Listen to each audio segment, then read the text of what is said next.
உரிமை அறிவோம் சட்டம் தெளிவோம் என்ற தொடர் பதிவேற்றத்தை பண்ணிட்டு வரேன்.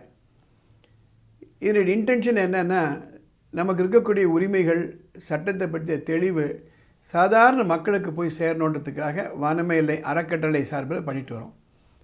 2 நாளைக்கு முன்னால் ஒரு ஜட்ஜ்மெண்ட்டுங்க.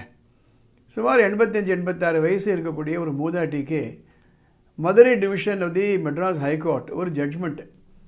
அவங்களுக்கு 20,000 ரூபாய் மெயின்டெனன்ஸு யார் கொடுக்கணும்? அவங்க ஹஸ்பண்டும் அவங்க சன்னும் சேர்த்து கொடுக்கணும். அப்படியே ஒரு ஜட்ஜ்மெண்ட் கொடுத்துருக்காங்க ரிட்ராஸ்பெக்டிவாக. அதனுடைய விரிவான ஒரு பதிவு தான் இது. அதாவது பெண்களுக்கு எந்த அளவில் ஒரு மரியாதை கொடுக்குறாங்க ஒரு சொசைட்டின்றது ரொம்ப ரொம்ப முக்கியம். திருக்குறளில் தற்காத்து தற்கொண்டான் பேணி தகைசான்ற சொற்காத்து சோர்விலால் பெண், தன்னையை காப்பாற்றிக்கிட்டு தங்கள் குழந்தைகளை காப்பாற்றிக்கிட்டு பெரியவங்களை காப்பாற்றிக்கிட்டு கணவனை காப்பாற்றிட்டு சோர்வே அடையாமல் இருக்கவங்க பெண்கள் கரெக்டாக பண்ணிகிட்ருக்காங்க. ஆனால் அவங்களுக்கு எந்த அளவில் சொசைட்டியில் ரெஸ்பெக்ட் இருக்குது, ப்ரொடெக்ஷன் இருக்குன்றது தான் கேள்விக்குறி. இந்த கேஸ் என்னென்னா, 1965 மேரேஜ் ஆகுது. 2 ஆண் குழந்தைகள் பிறக்கிறாங்க. அதில் ஒரு பையன் இறந்துடுறான் 2002. கணவன் மகன் அந்த மருமகள் சேர்ந்து இவங்களை ரொம்ப டார்ச்சர் பண்ணுறாங்க. Criminal intimidation. அவங்களுக்கு சாப்பாடு போட மாட்டாங்க, கொடுமைப்படுத்துவாங்க. இந்த மாதிரி என்ன செய்கிறதுன்னு தெரியாமல் என்ன பண்ணுறாங்க, 2007 போலீஸ் ஸ்டேஷனுக்கு போய் கம்ப்ளைண்ட் கொடுக்குறாங்க.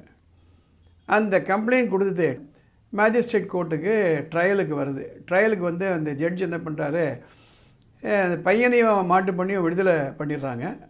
ஆனால் அந்த ஆளுக்கு, அந்த அம்மாவுடைய கணவனுக்கு 6 வருஷம் சிறை தண்டனை கொடுக்குறாங்க.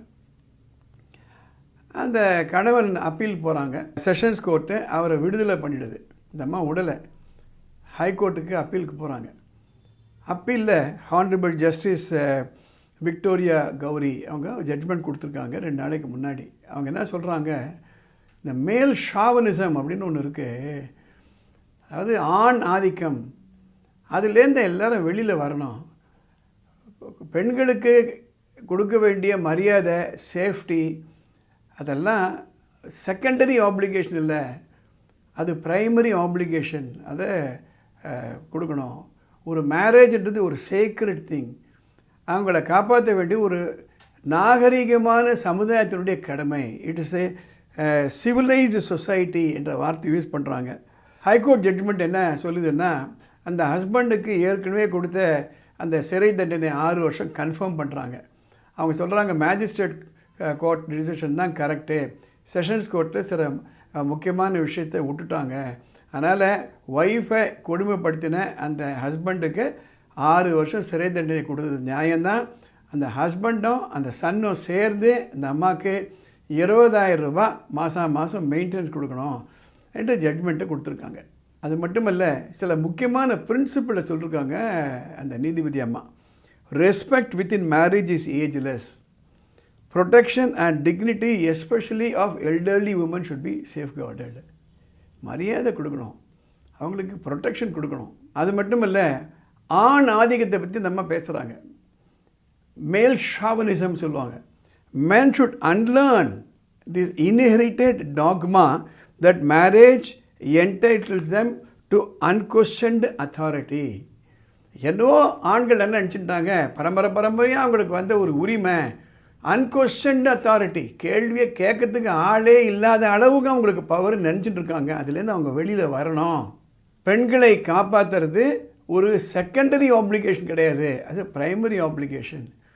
நான் எதுக்காக இதை நான் போடுறேன்னா, ஃபேமிலி கோர்ட்டில் போய் உட்காந்தோம்னா அங்கெல்லாம் நான் பார்க்குறேன், லேடிஸ் வராங்க, மெயின்டெனன்ஸ் கேட்டு வராங்க, டைவர்ஸ் சம்மந்தமாக வராங்க. நான் நினைக்கிறது உண்டு, இவங்களுக்கெல்லாம் யார் எப்போ இவங்களுக்கெல்லாம் நீதி கிடைக்கும்? இந்த கேஸ் பாருங்கள், 86-87 வயசு அந்த லேடிக்கு எங்கே போய் நிற்பாங்க?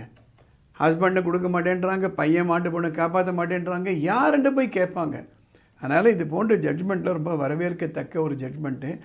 என்னவோ நம்ம நினச்சிட்ருக்கோம், லேடிஸ் எல்லாம் என்ன கொடுமைப்படுத்தினாலும், என்ன உரிமைகளை மறுக்கப்பட்டாலும் சைலண்ட்டாக இருந்துடணும் அப்படின்னு நம்ம நினச்சிட்ருக்கோம். ஆனால் காலம் மாறி போச்சு.